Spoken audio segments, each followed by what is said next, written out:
नमस्कार मंडळी. तर आज जेवणात तुरीची आमटी केलेली आहे, बटाटा टाकून.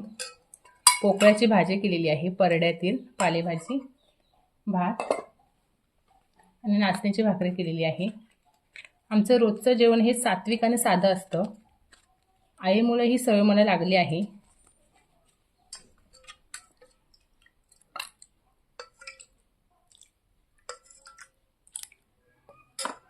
ही पोकळ्याची पालेभाजी आहे. तुम्ही कधी खाल्ली आहे का सांगा मला कमेंट करून.